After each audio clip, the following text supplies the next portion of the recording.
S1 and Antireflex, we get no time to breathe. Rerun, baby. Let's get it started. Loses finals here. And of course, the first thing we see is a gyro. How could it not be? PK Fire already tried to go for a PK Rocket at 11% S1. A bit overzealous there, perhaps. Yeah, definitely overzealous, because even if that hits, you know, it's only to send a message. There's no way it's going to kill. But Antireflex is sending a message right now. 80% and he's done for. Steamrolling through that first stock of S1. Beautiful play. It was indeed a game 5 set the previous time, but this is a very strong start for Antireflex. I mean, he's still coming hot off of that reverse 3-0 against Young Eve, you know. All that momentum on his side. S1 coming in here pretty cold. Still had to wait quite a long time from winners finals. So, I mean, we're seeing it now. He evened it up with almost very little percentage on himself. Yeah. So that's just goes to show what we already saw in winners. I believe it was winners quarters or winners semis. Winners semis it was. We saw the momentum shift immediately from one side to another between these two players. It was just, as soon as S1 got a hit in, it was just immediately 90% already. Yeah, you see it like this. That very quick kill from Antireflex did not really matter all that much in the grand scheme of things, because S1 just put on the hurt, put on that advantage state. And S1 has been putting on a workshop on how to play from behind. And on how to play advantage state, honestly. That just seems like his strongest point with Ness. What? That gyro bouncing off the wall, almost taking that stock, but I don't know how he recovered, but he did. And they're both at 2 stocks now. Yeah, and S1 unfortunately not on the right, or was facing the right direction to go for a grab, because he was looking for one. But Antireflex on 127% might very well be this back throw kill percent that we've been seeing so far. 175% on the little boy. Up throw is going to do it. That's going to do it. So Antireflex, again, taking the lead. But for how long, we're not sure. Because S1 can just change it at the drop of a hat.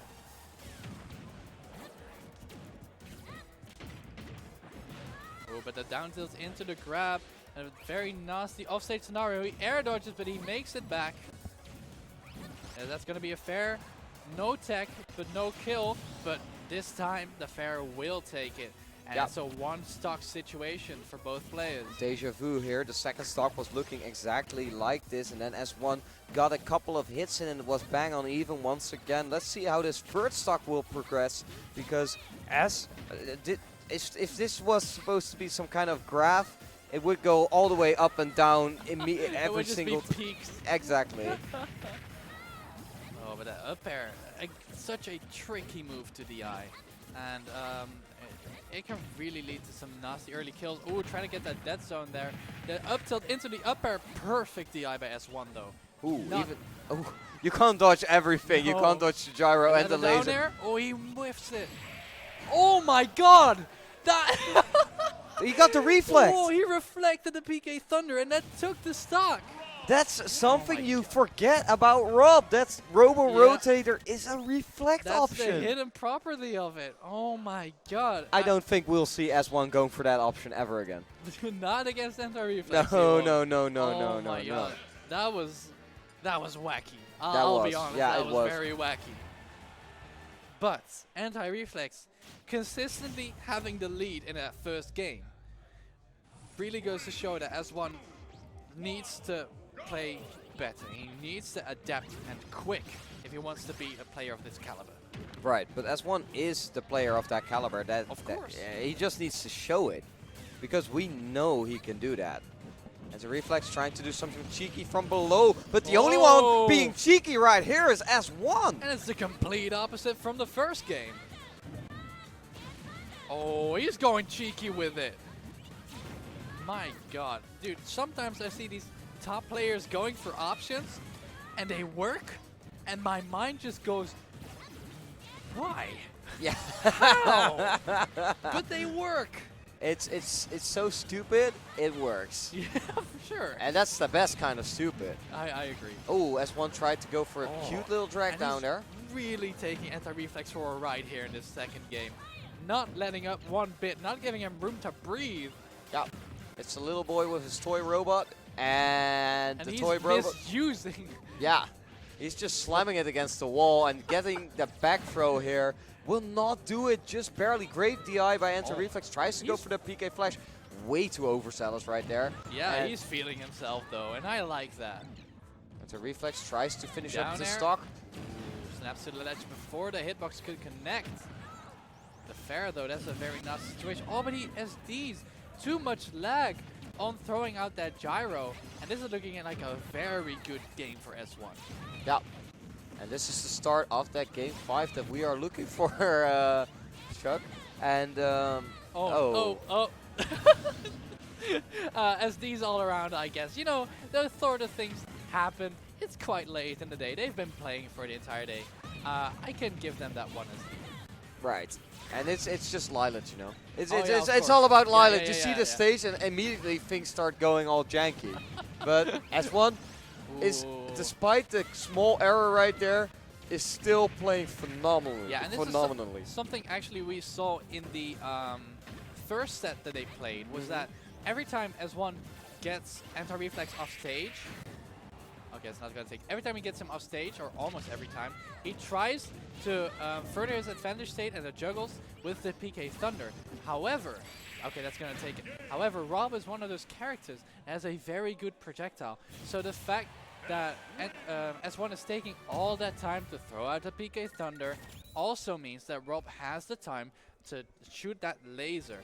And as most people know, whenever you interrupt Ness during a PK Thunder, the projectile goes away. Yeah. So I feel like S1 should kind of start giving up on trying to juggle horizontally with PK Thunder, and instead trying to bait more a bit off stage with magnet stalling, spacing back air, spacing forward air, because those are moves that are very difficult for R.O.B to contest. Yeah. Yeah, or what he also could do is bait out the laser and absorb it.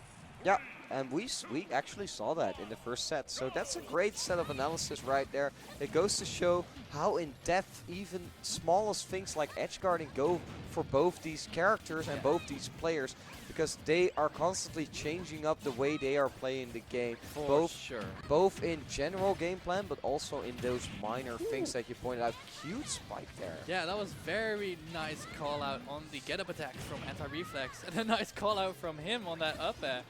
Both players really in each other's head, but let's not forget that this is a stage where we saw Antireflex absolutely rock young Evian. So I am curious to see if we'll see a repeat, but if it's up to S1, we're not going to see a game like that. No, S1 is taking the momentum train right back to Pokemon Stadium, and no, the train's still running. Yeah, and a very ambiguous landing on the PK Thunder allowed him to continue the advantage state. Oh, trying to get that, but a beautiful tech. Yeah, no PK Thunder this time, immediately going off stage. Tries to go for that great shield pressure, of course. Ness has those great frame data on which he can do that. Even absorbing the laser, 25%! That's such a huge loss for Antireflex. Already on his last stock and only 75% on his S1.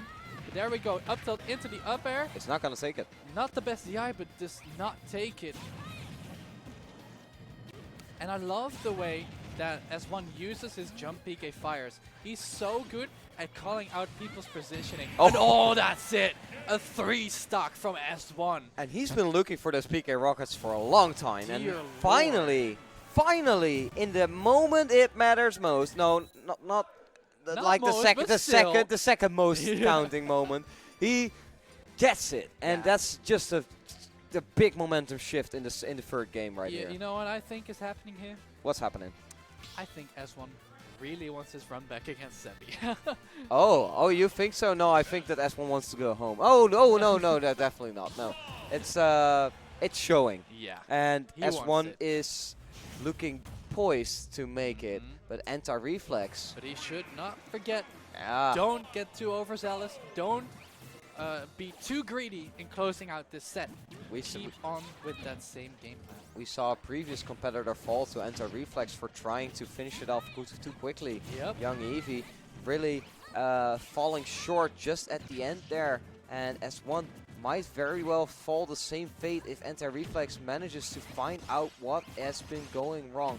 S1, it's so hard to find out what exactly he is doing to beat you and how to beat it yourself. Yeah, the thing with S1 is just that his awareness of option cycling of the opponent and his own options is just so aware. And the thing is, he doesn't even do it like consciously most of the time, I feel. Oh, what a beautiful spike. I did not expect that to stage spike, and neither did Antireflex, as that just took him by storm. Yeah, and S1 is relentless in his pressure, always being in the face of R.O.B, and giving Antireflex no time to set up anything, even picking up the gyro here, interrupting the rotator, but gets hit by the second one, uses the magnet to weave around the gyro, but the gyro gets him in the end. Yep, in the end, the magnet stall does not even matter sometimes. That's just how it be. Yep. But still quite an even game here. 2 stocks on both competitors. Let's see how this will pan out. So some hitbox trading here and there, kind of a slugfest, but not too big, not too bad so far. No, they're just feeling each other out. And S1 now with Antireflex off stage is going. Okay, second try is going to try to finish it off right now, yes, because the stocks need to fly for S1. He needs to keep this momentum train going. Give Antireflex no room to breathe. Yeah, exactly. That's the most crucial part. Ooh, he almost landed in between the gyro and R.O.B there, but fortunately for S1, he could stuff him just in time. But yeah, as you said, giving R.O.B no room to breathe is the most vital part in the matchup, because even though he has so many strong options, he lacks a very good get-off-me option. Yeah. And I believe S1 was trying to go for a drag down up air and trying to go for the back throw afterwards. But he gets to the up air. The triple gyro. Will we get a fourth one? Down air? And stage spike? Yeah, that was a perfect set of gyro throws into the down air there. Absolutely immaculate. And there we go, there into the forward air. And this is about as even as it gets, folks. Will Antireflex be able to bring this to a Game 5 scenario just once again? Shug, you're asking a rhetorical question. Of course we're going to a Game 5 scenario, but not if S1 has something to say about it. Because S1 is the one in the driver's seat right now. Oh my god, and that's a magnet into the back air, and that takes it. A beautiful confirm by S1, and he's going